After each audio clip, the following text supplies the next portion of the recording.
پرانے وقتوں کی بات ہے۔ ایک چھوٹے سے ملک پر ایک بادشاہ حکومت کرتا تھا۔ بادشاہ بہت ہی عیش پرست انسان تھا۔ اس بادشاہ کی ایک خوبصورت اور حسین و جمیل بیٹی تھی۔ ملکہ بادشاہ سلامت کو عیش پرستی سے بہت روکتی تھی، لیکن بادشاہ سلامت کسی کی ایک نہیں سنتا تھا۔ اس عیش پرست بادشاہ نے اپنے ملک میں ایک قانون بنایا ہوا تھا کہ جو بھی خوبصورت لڑکی زنا کرتے ہوئے پکڑی جاتی تو زنا کرنے والے لڑکے کو سنگسار کر دیا جاتا، جبکہ اس لڑکی کے ساتھ بادشاہ سلامت ساری رات زنا کرنے کے بعد صبح اس کو پورے گاؤں میں ننگا گھساتا۔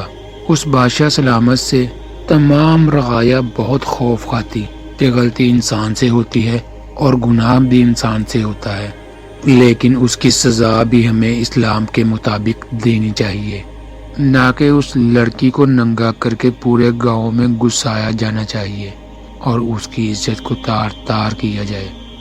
بادشاہ سلامت ہر وقت اس طاق میں رہتا ہے کہ کوئی لڑکی زنا کرتے ہوئے پکڑی جائے اور میں اس سے زنا کر کے اس کو پورے گاؤں میں ننگا گھساؤں۔ یہ سب کچھ دیکھ کر بادشاہ کا ایک وزیر بہت تنگ آ گیا تھا اور وہ ہر وقت بادشاہ سلامت کو نیک مشورے دیتا، لیکن بادشاہ سلامت اس کی ایک بھی نہ سنتا تھا۔ ایک دفعہ وہ عیش پرست بادشاہ ایک گاؤں سے گزرا تو اسے ایک بزرگ کی بیٹی بہت پسند آ گئی اور اس پر پہلی ہی نظر میں فدا ہو گیا۔ اس عیش پرست بادشاہ نے سوچا کہ اس لڑکی کے ساتھ کیسے زنا کیا جائے۔ تھوڑی دیر سوچنے کے بعد بادشاہ سلامت نے اپنے محل کے ایک سپاہی کو ایک منصوبے کے تحت بھیجا اور کہا، گاؤں کی اس خوبصورت لڑکی کو اٹھا کر ایک غار میں لے جاؤ اور تم اس کے ساتھ زنا کرو۔ ادھر سے میرے سپاہی تمہیں رنگے ہاتھوں پکڑ کر لائیں گے۔ میں دکھاوے کے لیے تمہیں تھوڑی سزا دے کر اپنے ملک سے انعام و اکرام دے کر رخصت کر دوں گا اور اس لڑکی سے اپنی زنا کرنے کی خواہش پوری کر لوں گا۔ وہ سپاہی محل سے نکل پڑا اور اس کی بیٹی کو رات کو اغوا کر کے ایک غار میں لے گیا اور اس کے ساتھ زنا کرنے لگا۔ وہ زنا کر رہا تھا کہ بادشاہ کے سپاہی پہنچ گئے اور انہوں نے پکڑ کر اس لڑکی کو بادشاہ سلامت کے سامنے پیش کیا۔ بادشاہ سلامت معمول کے مطابق ساری رات اس لڑکی سے زنا کرتا رہا اور پھر اس کو ننگا کر کے پورے گاؤں میں گھسایا۔ وہ بزرگ اور اس کی بیٹی نے خودکشی کر لی۔ یہ سب کچھ دیکھ کر وزیر کو بہت غصہ آیا اور اس نے اس بادشاہ سلامت کو سبق سکھانے کا ٹھان لیا۔ چند دن سوچنے کے بعد وزیر بادشاہ سلامت کی بیٹی کو اغوا کر کے اس غار میں لے گیا اور اس کے ساتھ زنا کرنا شروع کر دیا۔ جب بادشاہ کے سپاہیوں نے بادشاہ کو خبر دی کہ بادشاہ سلامت شہزادی آپ کے وزیر کے ساتھ زنا کرتے ہوئے پکڑی گئی، جیسے ہی بادشاہ نے سنا کہ میری بیٹی وزیر کے ساتھ زنا کرتے ہوئے پکڑی گئی تو اس کے پیروں تلے زمین نکل گئی، کیونکہ وہ اب اپنا قانون اپنی بیٹی پر لاگو نہ کرتا تو رعایا اس سے بدظن ہو جاتی اور اس کی سلطنت خطرے میں پڑ جاتی۔ یہ سوچ کر بادشاہ سلامت بہت پریشان ہوا کہ اب میں کیا کروں گا۔ انہی سوچوں میں گم تھا کہ اس کے سپاہی وزیر کو پکڑ کر اور شہزادی کو لے کر محل میں حاضر ہوئے۔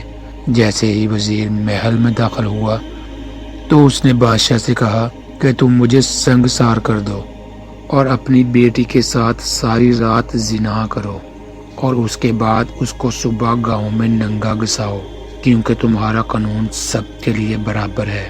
اگر تم نے ایسا نہ کیا تو تمہیں اپنی سلطنت کو کھونا پڑے گا۔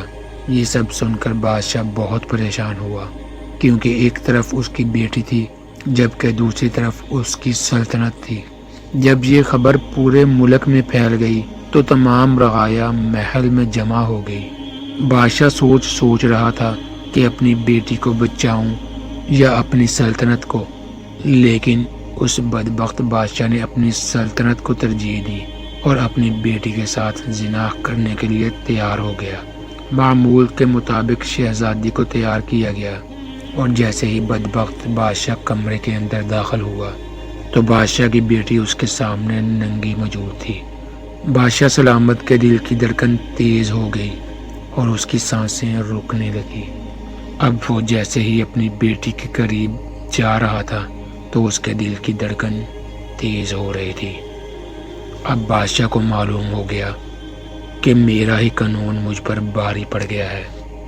اگر میں مجبور والدین کی بیٹیوں پر یہ قانون لاگو نہ کرتا تو شاید آج یہ سب کچھ میرے ساتھ نہ ہوتا۔ اب اس کے پیر کانپ رہے تھے اور وہ سوچ رہا تھا کہ اگر میں نے اپنی بیٹی کے ساتھ زنا نہ کیا تو میری عمر بھر کی سخت سے حاصل کی گئی سلطنت چند ہی لمحوں میں نامی میرے ہاتھ سے چلی جائے گی۔ اب جیسے ہی وہ شہزادی کے بہت قریب گیا تو اس وقت زمین پر گرا اور وہیں مر کر ڈھیر ہو گیا۔ تھوڑی دیر بعد وزیر اس بادشاہ کو گھسیٹتا ہوا باہر تمام رعایا کے سامنے لے آیا اور ان سے کہا کہ اگر میں نے بادشاہ کی بیٹی کے ساتھ زنا کر کے غلط کیا ہے تو میں سنگسار ہونے کے لیے تیار ہوں۔